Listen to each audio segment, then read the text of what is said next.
E aí? E aí, Matheus? Tudo bem? Tranquilo? Tá me ouvindo direito? Tô ouvindo bem, sim. Ok. Agora dá um tempinho aí e a gente pode começar. Beleza.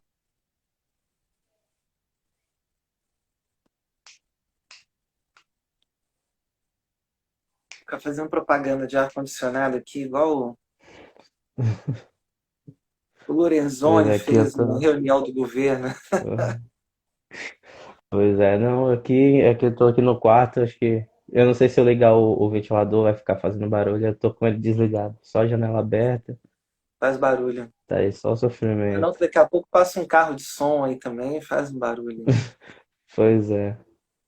Não, mas é porque vai ficar assim, ó. Se eu botar. Deixa eu ver se vai incomodar um pouco. No áudio tá incomodando. Tá saindo aí? Tô ouvindo nada, não. Ah, então melhor, menos mal. Se estiver incomodando, a gente avisa. Então acho que já pode, já posso iniciar aqui falando um pouco sobre a live. Boa tarde, pessoal. Essa é mais uma live do DA de História, com uma honra muito grande que eu convidei o professor Alex Alvarez para falar um pouco sobre um tema mais pessoal para o curso de História, né, que é a historiografia e de um movimento extremamente importante para a nossa profissão, né? Que foi a história dos análises. E eu estou muito honrado pelo professor ter aceitado esse convite. Como o pessoal de história já sabe, o movimento dos análises é um movimento muito importante para nós, né, principalmente aqui no Brasil, que temos uma influência muito grande da França, da historiografia francesa, na nossa própria, no próprio desenvolvimento da historiografia brasileira. Então, os análises eles são um grande molde para a historiografia brasileira. E agora vou passar a palavra para o professor, né, que é o professor capacitado. Ok, Matheus. Bom, primeiro boa noite aí para todo mundo que chegou agora. Na verdade, eu que agradeço o convite, tá, Matheus? Embora já tenha um tempo que eu esteja afastado de sala de aula, né, mas por conta do doutorado, mas esse era um tema sempre que eu dedicava várias aulas, né, nas disciplinas voltadas para a teoria da história, o que até torna um pouco difícil tentar resumir, né, numa fala assim mais breve, né? Mas eu pensei nessa para essa fala de hoje, né? Eu me pautei um pouco na indicação de bibliografia. Eu não sei muito bem como é que vocês estão fazendo, se vocês estão lendo. A ideia é a pessoa ler o livro, né? Os estudantes lerem o livro antes de vir assistir, ou se a ideia é a live suscitar a leitura do livro, enfim. A Né? live suscita o livro.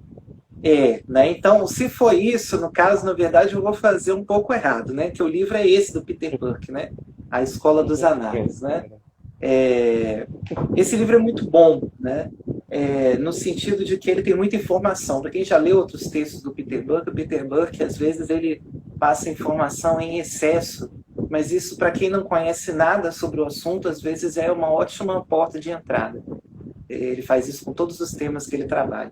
Mas, aí eu pensei assim, eu falei, bom, já que tem um livro, não sei se o pessoal está lendo ou não, eu acho que eu podia tentar dar um pouco uma visão daquilo que talvez o livro não deixe tão claro, né? Porque o livro, como eu disse, é muito minucioso em termos de detalhes, né? Então, há um ponto forte no livro com relação a isso, eu vou falar um pouquinho mais para frente, mas eu queria tentar introduzir o assunto, então, para quem tiver interesse, apresentando um pouco o sentido geral dessa revolução da historiografia, como é o título que foi proposto, né, para falar da história dos análises, pensando basicamente em três pontos, né? Um, a gente pensar um movimento de renovação historiográfica que significou, né, a historiografia dos análises.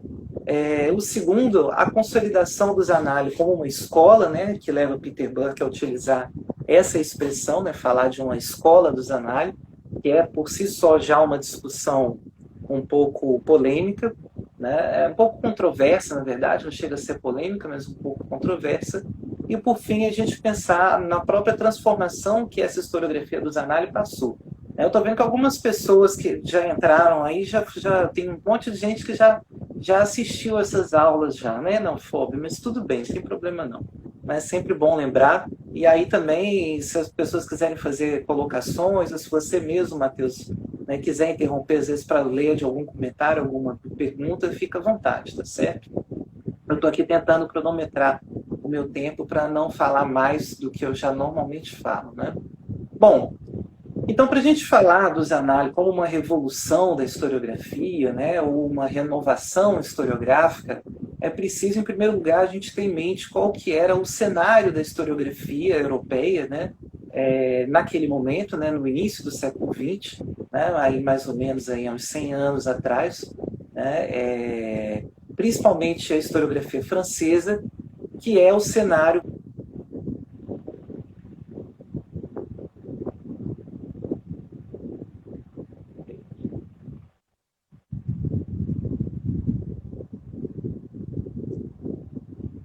Tem um problema aí na conexão do professor.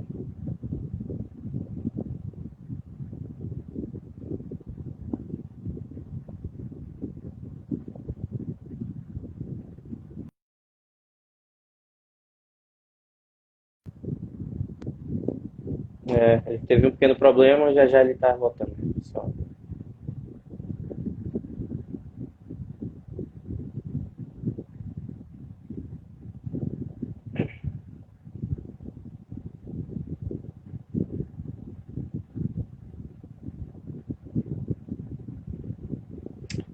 Ele já avisou aqui, vou ver aqui se ele volta, senão a gente dá prosseguimento à live aqui.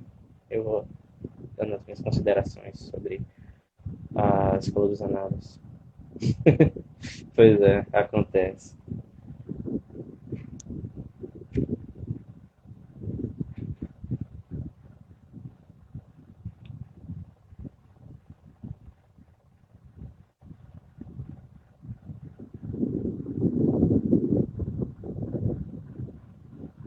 Já está voltando.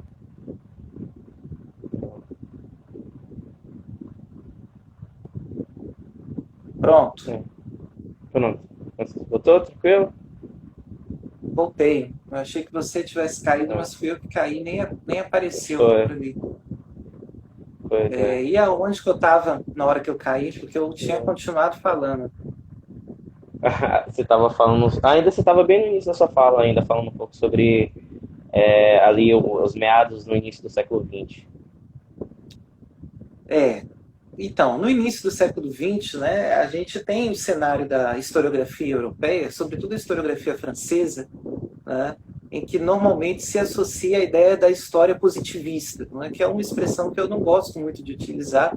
Né, eu acho que a história positivista tende a confundir com o positivismo kantiano, né, que também é francês, que é uma escola filosófica e principalmente sociológica, e que na verdade tem muito pouco ou nada a ver, né, com a historiografia francesa que era praticada no início do século XX.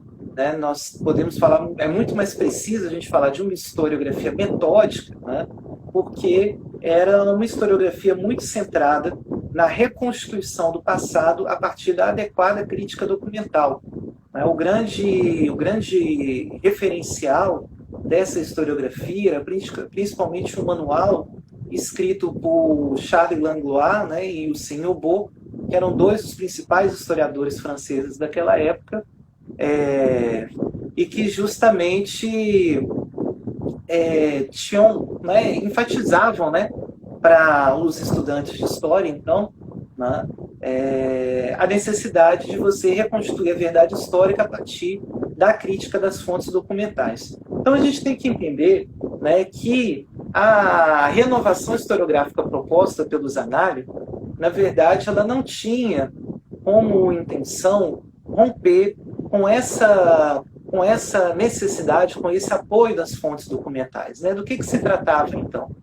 A ideia, né, era grandes críticas que vão surgir, principalmente a partir dos artigos de Lucien Febvre, eram justamente ao apego ao documento escrito oficial, né? Então esse era o documento principal que era utilizado, né? As fontes escritas, as fontes oficiais produzidas pelos poderes e órgãos públicos, que era a principal fonte, e o foco na história das políticas nacionais, né? O foco dessa historiografia, o foco principal não era tudo que se fazia de história, era isso, mas o foco principal era a história das políticas nacionais, das relações entre nações, dos estados nacionais, que era era muito inspirada na metodologia alemã que havia sido desenvolvido aí pelo Ranke, né, em torno aí de entre 50 a 60 anos antes, né, do período que a gente está falando, que é por volta mais ou menos da década de 1910. Né? Essa é que é a grande crítica, né? Os dois primeiros nomes, né, chamada primeira geração, os antecedentes dos análises, são os nomes mais conhecidos, né, que são de Lucien Febvre e Marc Bloch. Eles se consolidaram como pesquisadores justamente na medida em que eles foram criticando esse modo de se fazer, de se escrever a história. A crítica do Lucien Febvre é justamente contra isso que ele chamava de uma história compartimentada, né, a história em gavetas, né, e de uma história acontecimental, né, a expressão em francês événementuelle, né, que seria, né, a história de acontecimentos, né, uma história episódica, né, que é justamente essa modo pelo qual se escrevia a historiografia metódica, né, em que você vai apresentando a sequência de acontecimentos, apresentando para o leitor uma narrativa como se ele estivesse vendo a história desenrolar. Né? Por que o Lucien Febvre estava basicamente propondo essa crítica? Primeiro porque essa história, tal como ela era feita, e ele tem um artigo dele que ele critica muito duramente uma história da Rússia, que era muito difundida na época, porque ela era bem assim, e talvez, né, quem já leu alguns livros, né, mais enciclopédicos, né, alguns textos mais de divulgação de conhecimento histórico, sobretudo de histórias nacionais, tem muito esse perfil. Um capítulo é a história da política e das instituições políticas. Outro capítulo é a história da evolução da população, né, de como as cidades foram crescendo. Um outro capítulo é sobre a história do desenvolvimento científico naquele país. E um outro capítulo, lá no final, é uma história das artes e da literatura, das belas artes e da literatura, né, como se um não conversasse com o outro. Né? Então era isso, e talvez essa tenha sido uma das primeiras expressões, um dos primeiros sentidos que o Lucien Febvre usou da expressão de história total, que ele propunha que os historiadores começassem a fazer, é entender a história total como uma história que interligasse, que visse o passado como um todo integrado e orgânico, né? E não apenas como uma série de assuntos que pudessem ser narrados de formas separadas, como se eles não estivessem conectados entre si. Não tem como, né, para o Lucien Febvre chamar a atenção, você falar de política partidária, sem entender como que isso está relacionado com o crescimento das cidades, como que esse crescimento está relacionado às técnicas científicas de produção agrícola, e como que isso está relacionado com a economia, e como que isso afeta as artes populares e as belas artes, enfim, e por aí vai. Então essa é uma primeira ideia de história total que o Lucien Febvre propõe, né? E ele escreveu uma obra que se tornou primorosa, né? Uma referência, sobretudo, para o que viria depois a ser chamado de História das Mentalidades, que foi a proposta dele, né? Que era o problema da descrença no século XVI a partir do Rabelais. Essa obra já dava um bom exemplo do que o Lucien Febvre estava falando. Ele estava falando, olha, né, as pessoas fazem uma crítica literária histórica do Rabelais, né, que é um escritor, um pseudônimo de um escritor francês do século XVI, que escrevia, né, várias críticas contra a Igreja, né, e as autoridades eclesiásticas, e ficam apontando ele como um ateu, como um cético, como um descrente. Mas, né, e o Lucien Febvre chamava a atenção, se a gente fizer, né, um resgate da construção, né, da dinâmica cultural da época que ele vivia, né, se nós observarmos outros escritos, qual era a tradição literária que inspirava a produção do Rabelais, se a gente observar, né, qual é a terminologia que ele usa, se a gente observar quais que eram as críticas que eram feitas a ele à época, e aí ele vai além, ele vai prestar atenção na arquitetura do século XVI, na organização das cidades, na teologia da época, para chamar a atenção que o Rabelais poderia ser sim um crítico, né, do clericalismo da época dele, mas ele não poderia ser considerado um ateu, porque, segundo, né, o Lucien Febvre, não havia naquilo que ele chamava da utensilagem mental do século XVI, né, um modo de significar o mundo que pudesse ser chamado de ateu. Em outras palavras, o ateísmo não era possível no século XVI, tal como nós o entendemos modernamente, porque isso não fazia parte da estrutura mental da cultura europeia daquela época. Né? O Marc Bloch, né, que se aproxima do Brodel, do Lucien Febvre, a partir do trabalho conjunto deles na Universidade de Estrasburgo, né, e vai ser uma parceria que vai durar pelo restante da vida do Marc Bloch, vida interrompida muito precocemente, né, pela perseguição nazista. E o Marc Bloch também produzia, né, críticas, talvez não tão ácidas quanto o Lucien Febvre, mas também a produção dele ia na mesma direção de chamar atenção para a necessidade de que a história, né, de que os historiadores observassem outras fontes, né, do conhecimento histórico para além das fontes materiais, das fontes escritas, né, documentais escritas oficiais. Né? E aí isso é um texto muito conhecido, né, o Apologia da História, o ofício do historiador, que quase todos os estudantes de história lê, né, no início do curso, né, ou pelo menos uma parte dele. Ele insiste muito nisso, né, que todos os vestígios humanos podem e devem ser utilizados como fontes para se compreender uma época, né, e o Marc Bloch tinha, na verdade, uma formação sociológica muito forte, uma formação sociológica muito forte, também de inspiração alemã, né? E ele, na verdade, empregou, né, vários dos conceitos da sociologia da época dele na produção histórica dele. Né? Então, ele trabalha com tipos ideais, que era um desenvolvimento, uma contribuição recente do Max Weber, né? E ele trabalhava com... quando ele trabalha... Os tipos ideais aparecem muito nos reis taumaturgos, né? E aparece muito também um trabalho sociológico de perfil mais demográfico, quando ele trabalha com a sociedade, com a sociedade feudal, né? E principalmente com o ambiente rural francês, né? Ele trabalha o próprio mapeamento do solo, né? Inclusive ele faz um trabalho interessante de trás para frente, né? Ele pega a distribuição das propriedades agrárias francesas na contemporaneidade dele, né, e vai reconstituindo como que elas vinham, né, como que elas foram decompostas a partir de propriedades maiores, para entender como que se deu essa distribuição.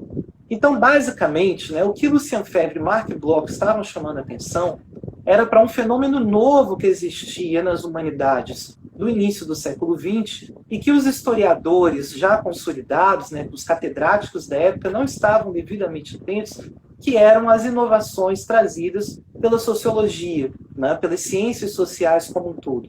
Né, a geografia, assim, a sociologia, a etnografia, a antropologia, a demografia, a economia, a estatística, né, que eram técnicas de trabalho, né, que também apresentavam um conjunto de conceitos que poderiam ser aplicados para a história, né, e Lucien Febvre e Marc Bloch talvez tenham sido visionários, né, o professor está dando uma cortada aí na sala. Mas acho que é a sua internet. Acho que é a sua internet. Aí eu, enfim, mas não tem muita coisa que eu possa fazer, não. Né? Pois é. O problema é que o Instagram fica dependendo do Wi-Fi, né? E aí ele oscila mais, né? Não é ligado a cabo. Bom, e aí o que acontece? O que eles talvez tenham sido pioneiros foi enxergar uma coisa que, de certa forma, hoje foi bem assimilada pela historiografia, às vezes até de forma inconsciente pelos pesquisadores, que é a necessidade, né, ou as várias vantagens de se utilizar categorias e conceitos de ciências sociais na produção do próprio conhecimento histórico, né, para se pensar o passado. Né? Então, e aí esse é um conceito importante, sobretudo para a produção científica da história e para sua legitimação até os dias de hoje, né? O Lucien Febvre falava muito da história-problema. Né? O que é a história-problema? E a história-problema é uma coisa que todo mundo vai lembrar quando vai lá escrever um projeto de pesquisa para uma pós-graduação, né, ou para uma monografia, né, e aí é preciso apresentar um problema. Né, e às vezes encontrar um problema é um problema, porque às vezes a gente tem um tema de interesse né, mas não tem um problema, né, a ser investigado. O que é essa história-problema que o Lucien Febvre estava propondo e que até hoje a gente aplica na produção do conhecimento histórico? É a gente entender que esse olhar para o passado, né, independente de qual tema ele seja, independente de qual período ele seja, ele parte de uma problematização. É, na verdade, tomar de empréstimo os métodos das ciências sociais no sentido de se colocar uma questão de investigação para o passado, uma questão ainda não devidamente esclarecida pelas pesquisas anteriores, ou que possa ser melhor aprofundada, e essa questão, né, ou esse conjunto de questões centrais, né, é que vai orientar o tipo de fonte, né, o tipo de pesquisa, o recorte temporal, né, para que os historiadores parassem de acreditar que eles estavam contando o passado tal como ocorreu, seguindo os marcos cronológicos da política institucional, que era o que tradicionalmente se fazia. Né? Então, eu conto a história, né, da França republicana, e aí pego os marcos das várias repúblicas francesas e vou contando a partir daí. Né? O que o Lucien Febvre falava, não, qual é a questão? Né? Ele foi trabalhar com o Rabelais, ele não foi fazer uma história da vida do Rabelais, ele partiu do Rabelais para trabalhar o problema da possibilidade da descrença no século XVI. Né? Isso é uma coisa bastante diferente, né, de você fazer uma história de Rabelais. Né? Da mesma maneira que quando o Bloch trabalha com os reis taumaturgos, né, ele não está querendo fazer uma história da monarquia francesa e da monarquia inglesa, uma história comparada. Ele está querendo comparar, né, um instituto sociocultural que existia, né, dessas duas monarquias e entender o funcionamento social dessa dinâmica. O período que vai ser estudado é o período no qual essa dinâmica aparece, independente de ser antes ou depois, né, de determinadas características políticas mais explícitas. Essas questões colocadas por Febvre e Bloch vão ter uma acolhida muito grande, né? E um estudante, na época em que eles estavam, né, ascendendo, né, progredindo em suas carreiras docentes, né, no caso do Febvre e do Bloch, que é o Fernand Braudel, que vai se tornar extremamente importante para consolidar os análises posteriormente, depois da Segunda Guerra Mundial, né, depois que o Bloch já tiver sido assassinado pelos nazistas, né, pela Gestapo, e depois que o Lucien Febvre ele, né, acaba assumindo uma posição mais central na historiografia francesa, né, no pós-guerra, que é justamente, né, o trabalho do Braudel, né, de enxergar essa história como um problema. Né? Então, para contextualizar, né, em 29, o Lucien Febvre e Marc Bloch criam a revista dos Annales, né, de onde vem esse nome, né, da Escola dos Annales, os Anais de Ciência, de História e Ciências Sociais, que mudou de nome algumas vezes, né, não vou recompor aqui cada período específico da revista, né, que tinha a proposta de reunir artigos de pesquisas inovadoras que, né, tivessem uma semelhança de método, né? Não de método específico a ser empregado, mas de proposta metodológica da história como uma problematização da sociedade, né, em seu conjunto, a partir de um determinado problema, de um problema orientador de pesquisa. Né? O Braudel, quando ele era estudante, né, ele estava escrevendo a tese dele, ele ia escrever uma tese sobre o Filipe II, né, e o Mediterrâneo, o reinado de Filipe II e o Mediterrâneo, e o Lucien Febvre dá a sugestão a ele de inverter o nome, né, de escrever o Mediterrâneo na época de Filipe II. Essa mudança de nome, né, ela muda a perspectiva da obra do Braudel, e o texto que ele escreve vai acabar servindo de referência para a produção de meados do século XX, porque o Braudel vai escrever um trabalho em 3 partes, né, em 3 volumes, onde ele começa, na verdade, ao invés de ele narrar a política do Filipe II e das suas lutas contra as nações islâmicas, né, no Mediterrâneo, o que ele faz é primeiro escrever uma espécie de geohistória de longa duração no Mediterrâneo, para se entender como que se deu a formação daquelas sociedades mediterrânicas ao longo de vários séculos, né, pegando talvez algumas tendências climáticas que mudam lentamente ao longo de milhares de anos, para entender a formação de certas sociedades específicas e a conjuntura social da época do Filipe II, para só então, na última parte, ele detalhar com mais minúcia, né, os acontecimentos políticos e as decisões do Filipe II. Então ele começa a chamar atenção para certas questões, como que, por exemplo, né, os reis seguem uma dinâmica porque não parte apenas da vontade individual deles, porque há determinadas dinâmicas culturais, há determinadas instituições sociais que já estão em andamento, né? O exército, ao contrário do que muitas pessoas imaginam, por exemplo, hoje jogando jogos, né? Muitas vezes o rei só ficava sabendo, todo mundo só ficava sabendo o resultado de uma batalha, né? Semanas depois que ela já tinha ocorrido, que você tem todo um tempo, né, de transcorrer a comunicação, e nesse meio tempo outras decisões vão sendo tomadas, né? Então, ele explora, em outras palavras, né, as limitações dos indivíduos e da curta duração da vida e do campo da vida e da ação dos indivíduos diante da longa duração, né, em que os processos históricos muitas vezes se dão, né? E isso vai ter um impacto importante para a historiografia, porque o Brodel ele vai assumir a liderança da revista no lugar do Lucien Febvre a partir da década de 50, né?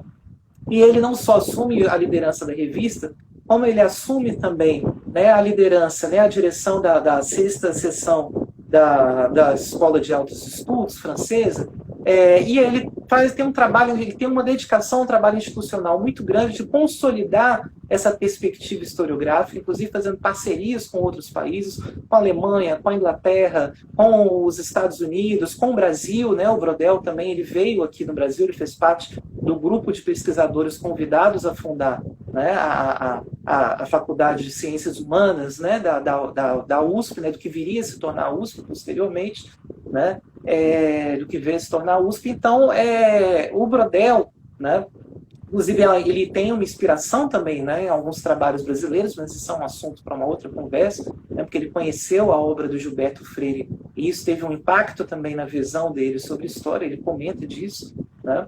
E então o Brodel ele começa a, de certa forma, utilizar da máquina institucional da universidade, da revista, né, para colocar pessoas assemelhadas a essa visão da história em posições estratégicas nas instituições acadêmicas e assim ampliar, né, o alcance dessa proposta historiográfica, né? E aí, essa proposta historiográfica e essa produção de meados do século XX, sobretudo dos anos 50 e 60, ela é muito marcada por dois elementos, né? Trata-se de uma história eminentemente social, né? A palavra social ela aparece com muita ênfase nesses trabalhos, né? E uma história social sobretudo econômica e quantitativa, e aí nós vamos ter uma outra figura que é muito esquecida, que é o Ernest Labrousse, né, que também fez parte do grupo, né, e que na verdade ele teve muito mais orientandos produzindo junto ao grupo do Zanardi do que o próprio Brodel, né, e ele era um historiador econômico marxista, né, e ele inspirou vários estudantes, né, as suas teses de doutoramento se dedicarem ao levantamento massivo de dados, de contas, né. O Pierre Chonu fez um trabalho sobre o Atlântico, que era uma espécie de equivalente do Mediterrâneo do Brodel para o Atlântico, ao longo de todo o período da colonização moderna europeia, em que ele faz um levantamento de preços, da variação de preços de todos os bens que eram comercializados no Atlântico, né, nos vários portos, para entender como que funcionava essa dinâmica econômica colonial, né, e aí é um aspecto importante para a gente entender numa visão ampla o papel dessa historiografia do Zanardi, a consolidação na história de uma perspectiva eminentemente estruturalista, né? O Brodel, ele escreve nos anos 50, né, um texto que vai se tornar muito importante, né, que tem nesse livro aqui, né, o Escritos sobre a História do Fernand Brodel, né, que é a História e Ciências Sociais a longa duração, né, que é uma espécie de artigo-resposta para o... Olha, gente, como é que os nomes me fogem? É um artigo de resposta para a antropologia, né? E nesse artigo, basicamente, o que ele está destacando é isso, né? A possibilidade, mais do que a possibilidade, a necessidade da história se cientificizar, né? Ao reconhecer que os fenômenos sociais eles se transformam em ritmos variados conforme sua natureza, né? O campo da ação humana, o campo da política do dia a dia, dos acontecimentos, acontece em uma velocidade, mas ela está conectada a uma velocidade menor de determinadas conjunturas sociais, culturais e políticas, e a uma velocidade muito mais lenta daquilo que depois ele viria, inclusive, a chamar de cultura material, né? que é uma história dedicada, por exemplo, a gente entender como que se dá a produção e a circulação, né, de técnicas e de práticas materiais as mais elementares possíveis, né, que atrás, por exemplo, o livro impresso, né, ele tem uma materialidade, né, para você ter o livro impresso, né, você tem toda uma história, né, da produção, da produção do papel, né, da produção da imprensa, enfim, das redes de distribuição, as ideias, né, as práticas sociais, elas não fluem soltas, né, elas circulam e se produzem e reproduzem dentro de contextos materiais. Né? É importante frisar que quando o Brodel fala de cultura material, há um reconhecimento da contribuição, obviamente, do materialismo histórico, mas ele mesmo, em nenhum momento, né, adotou qualquer tipo de compromisso filosófico ou epistemológico, né, com o materialismo histórico propriamente dito. Né? Não que ele fosse antagônico a isso, né, mas ele não adotava uma perspectiva marxista no sentido de identificar a contradição de classes, não era a perspectiva do Brodel. Mas, ao mesmo tempo, em nenhum momento Brodel se utilizou dessa institucionalização dos análises também para minar a produção de historiadores que se alinhassem, né, a uma perspectiva explicitamente marxista de identificar a contradição de classes na sociedade. Não se tratava de nenhum tipo de disputa ideológica. A grande questão era metodológica, né, era um rigor metodológico. Problemas bem colocados, fontes bem selecionadas, trabalhos bem desenvolvidos. Né? Como a gente tem tempo curto, né, você tinha me passado uma duração de uns 30 minutos, não era isso? Ou eu estou errado? É mais ou menos isso. A gente está com 32 então, agora. Né? Isso. Eu estou destacando essa questão do estruturalismo para a gente entender o terceiro momento, né, dos análises, sobretudo a partir depois dos anos 70, né, após o 68, não, maio de 68, que foi importante na França, na idade, porque 68 é um ano que marca várias manifestações culturais ao redor do mundo, mas, né, na França, que é um dos estopins, sobretudo no ambiente universitário, nós temos uma mudança que vai ter um impacto também nos análises. Não só, né, nos anos 70 nós temos um ambiente cultural acadêmico diferente na França, como nós também temos uma mudança na própria estrutura da revista, né, na própria estrutura da sexta seção da Escola de Altos Estudos francesa, que é a próprio afastamento do Brodel, né, por uma questão de idade mesmo, que já estão ficando com uma idade mais avançada, ele se afasta do dia a dia, né, da liderança cotidiana desses grupos, dessa rede, né? Não é bem um grupo articulado, né? É uma rede de contatos, uma rede de pesquisadores com temas próximos, né? Com metodologias próximas e com uma visão historiográfica semelhante, né? Ele sai um pouco dessa liderança, né? E essa liderança vai passar, né, para o Legoff, primeiramente, né, que vai continuar ainda aí nos anos 80, né, na liderança desse grupo. A revista existe até hoje, para quem não sabe. E, a partir dos anos 70, nós vimos uma nova geração de historiadores, né, mais jovens, e uma nova geração de pesquisas que vão começar a explorar aquilo que se sentia, então, que essa história social, sobretudo econômica, essa história de perfil estruturalista, que chamava atenção para as estruturas socioeconômicas mais duradouras da sociedade, talvez não estivessem dando conta. Né? É o que eles vão falar, né? A mudança do porão ao sótão. O que é essa mudança do porão ao sótão?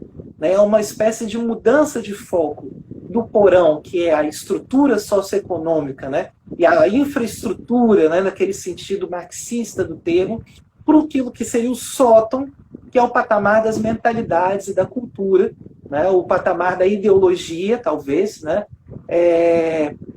que de certa forma já havia sido, né, preconizado pelo próprio Lucien Febvre quando ele trabalhou com Rabelais, lá no início do século XX. Né? Então você tem a tentativa de historiadores de levar essas metodologias quantitativas que eram muito empregadas na economia, na demografia e na estatística, para a história da cultura, e aí, obviamente, em primeiro lugar, na história da cultura letrada na França. Então, por exemplo, né, eu acho que é uma mudança importante a gente pensar os primeiros trabalhos sobre a história da leitura, e nos anos 70, por exemplo, são coisas que vão estar muito vinculadas ao trabalho que vai ser desenvolvido pelo Chartier, né, inicialmente, né, um trabalho inicial do Chartier.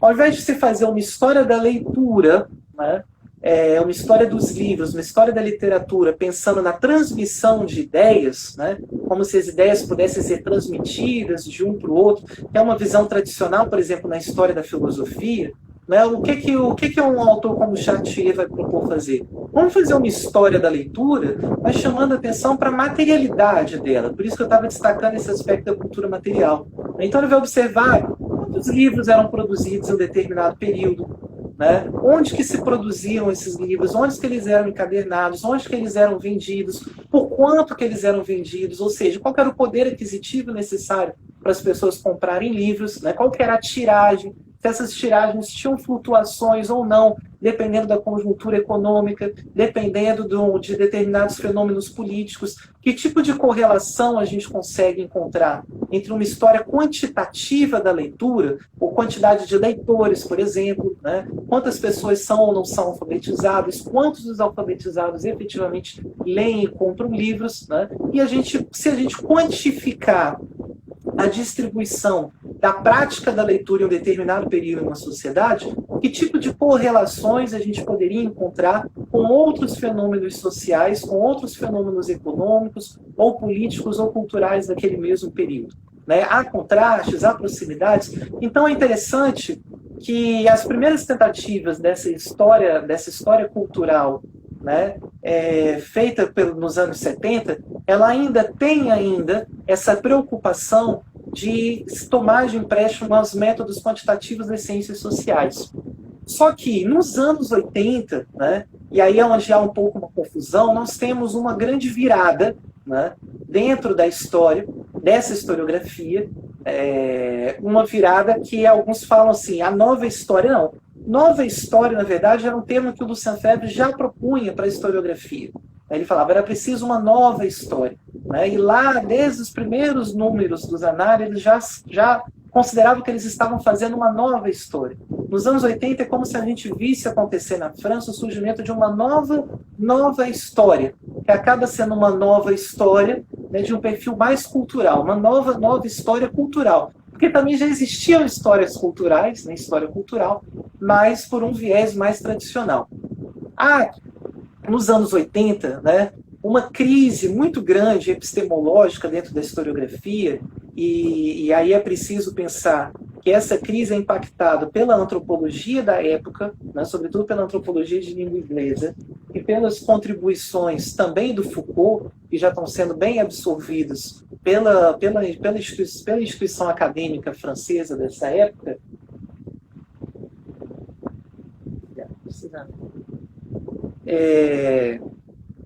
Que é justamente o quê? É uma crise do significado, né, dessas pesquisas e do alcance historiográfico. Crise do significado no sentido de até que ponto, e essa é a grande pergunta que vai começar a inquietar os historiadores dos anos 80, até que ponto, ao nos depararmos com um objeto cultural de uma outra época, nós temos condições efetivas de decifrá-lo ou de reconstituí-lo no significado que ele teve no contexto de sua produção, né? Até que ponto nós conseguimos entender as piadas, o senso de humor de uma outra época, os medos de uma outra época? Até que ponto a gente efetivamente entende um texto, que às vezes pode estar escrito numa língua moderna, como o português, o francês, o espanhol, o inglês, mas que foi escrito em um contexto, né, no qual aquelas expressões tinham um outro significado muito diverso da contemporaneidade.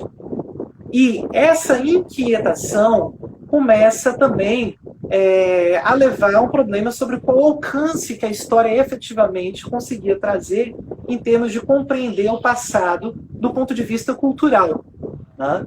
E aí, por isso eu falo do impacto da obra do Foucault, né? Porque o trabalho do Foucault vai justamente na direção de a gente entender que o significado das palavras também é uma construção por uma prática social, né? As palavras, elas não ganham significado vindo de um éter imaginário, né? Enfim, de um mundo ideal, e elas emergem na sociedade, né? Emergem na língua como uma coisa desprovida de valor, enfim, desprovida de um lugar de fala, etc. Então, não. As palavras, o significado delas também é construído pela prática, né? E a mesma expressão, ela carrega uma série de transformações que precisam estar atentas. Isso, por sua vez, chama atenção, e aí o primeiro capítulo do Chartier, da História Cultural entre Práticas e Representações, livro, se não me engano, que foi editado uma vez só em português e nunca mais, uma edição até de português de Portugal, né? E ele chama atenção para isso, fala, olha, e aí a partir daí os historiadores começaram também a se dar conta da seguinte questão: não só o significado dos textos culturais, dos objetos culturais e artísticos de uma época são estrangeiros para nós hoje, como também, dependendo do lugar onde eles eram produzidos, de onde eles circulavam e de como eles eram lidos, eles assumiam diferentes significados. Então, até que ponto a gente pode compreender uma cultura no sentido de uma totalidade, se não há uma totalidade na sociedade que veja, né, que interprete o mundo de maneira igual? Né? Por isso mesmo que a própria expressão de história das mentalidades ela acaba entrando em crise nesse período e passa a se falar de uma história das culturas, ou de uma história cultural. Porque a ideia de mentalidade do Lucien Febvre era muito baseada na ideia de que em uma determinada época, né, há um elemento comum entre todas as pessoas, uma utensilagem mental básica, cultural básica comum entre todas as pessoas que a gente usa para interpretar o mundo. Né, que é o que torna a nossa vida comum possível. Né? A gente vê o mundo a partir de certos elementos compartilhados comuns. E o que os historiadores dos anos 80 vão começar a visualizar talvez não sejam tão comuns assim.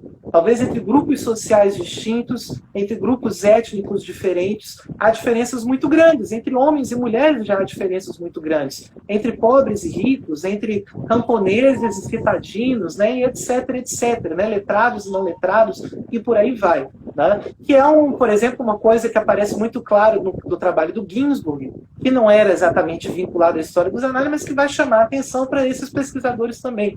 Né? Ginsburg, quando faz o trabalho dele de microhistória italiana, sobretudo a partir com as heresias, né, da Itália no início da modernidade, né, por que ele chama atenção? Ele chama atenção para o fato de que a teologia cristã católica, né, sobretudo ele trabalha principalmente séculos XIV, XV, né?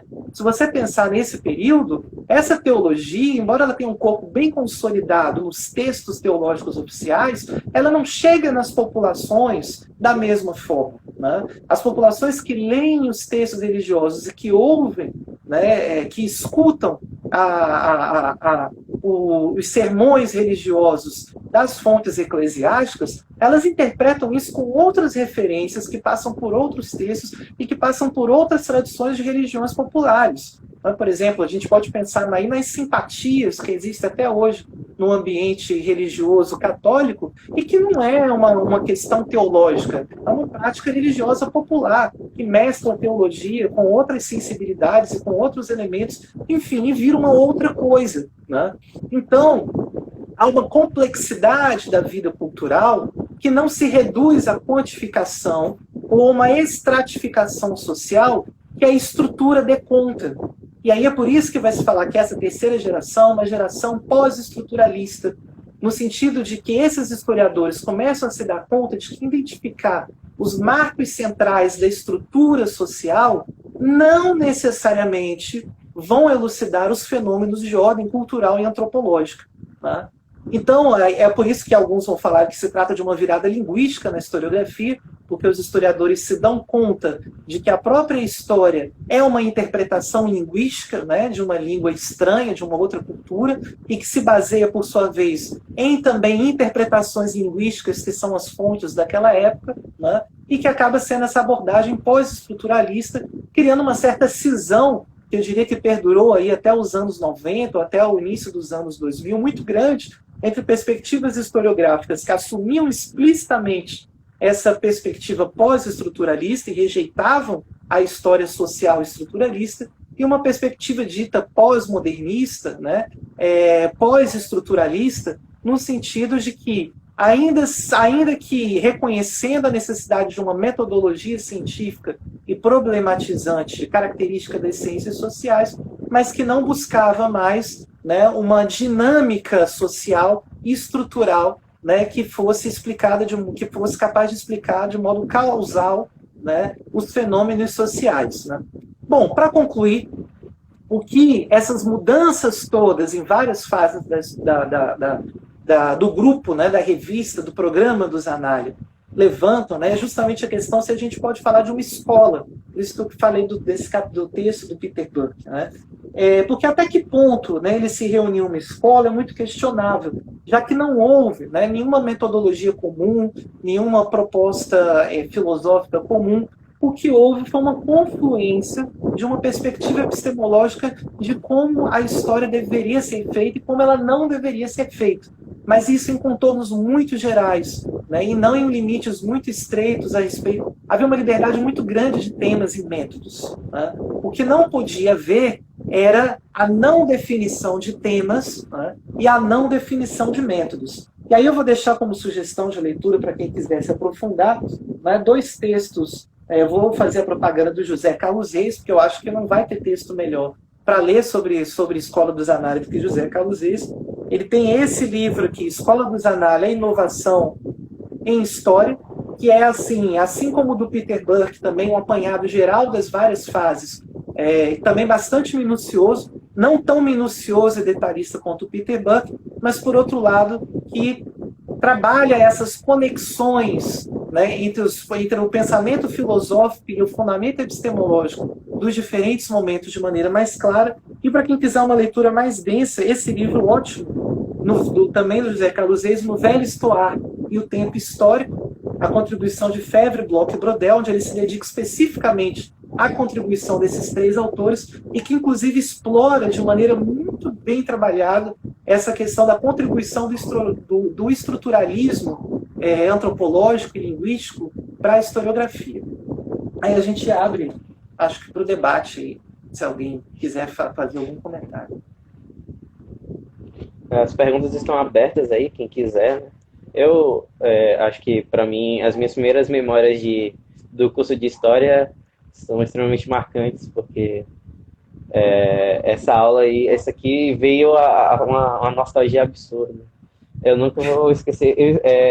Acho que a nossa primeira discussão de textos, que foi um texto da Apologia da História, do Mark Bloch, e foi um texto do Como se escreve História, do... Eu esqueci o nome do historiador agora. Mas eu nunca vou esquecer essa discussão, porque naquela época, no primeiro semestre, ela tinha toda uma pegada. E aí depois, quando a gente foi para a outra disciplina, que era a disciplina de historiografia, eu descobri, né, que era o Mark Bloch, o fundador, né, um dos fundadores da escola, e o outro era um membro da terceira geração. E aí ver como a evolução da história das análises, ela conseguiu chegar daquele ponto onde o debate que o Mark Bloch levava era e que eu esqueci o nome dele, velho, eu tenho que lembrar. Paul Veyne. Porque eu gosto bastante desse Paul texto. Veyne. Isso, do Paul Veyne. O texto do Paul Veyne eram 2 coisas assim, que eram quase distintos, mas ainda assim você conseguia ver no texto do Paul Veyne traços do Mark Bloch. E aí, quando eu descobri isso, foi, meu Deus do céu, aí minha cabeça explodiu ali, eu fiquei, meu Deus, historiografia é muito É interessante você lembrar disso, Matheus, porque o Mark Bloch, né, no texto dele, ele fala que essa discussão se a história é uma ciência ou não, né, ele acha que essa questão ela é um falso problema, porque a história é uma ciência se ela for feita cientificamente. Né? A questão é essa, como fazer a história cientificamente. Né? E aí, se a gente vai lá no Paul Veyne, né, o Paul Veyne tem uma trajetória interessante porque ele seguiu todos os parâmetros exigidos da época para estabelecer a carreira docente dele, né, em termos de uma história social, né, enfim, quantitativa, estruturalista e tudo mais, para depois que ele já está, né, aí ele já está numa posição de autonomia de trabalho, que ele não precisa mais ficar pedindo licença para ninguém, aí ele meio que deixa isso de lado, né, e como se escreve história, o Foucault revoluciona a história, é justamente ele falando assim, não, a história não é uma ciência, nunca foi, não vai ser, e a gente tem que dormir em paz com isso, porque é melhor que não seja mesmo, sabe? É bem interessante, porque mostra bem essa trajetória, né, dessa perspectiva de trabalho da historiografia dos análises. E isso que eu gostei bastante dessa discussão que a gente teve, porque realmente foi a primeira discussão que a gente teve no curso de História, o pessoal que entrou na mesma época que eu, e, e assim, você fica, meu Deus, já chega com essa discussão, e aí só um ano depois que a gente foi entender um pouco porque essa discussão ela estava acontecendo mais ou menos. Isso foi muito interessante, é uma das coisas que eu mais me lembro dessa época aí. É fantástico. Isso aqui, essa live aqui só fiz ela só para ficar tietando.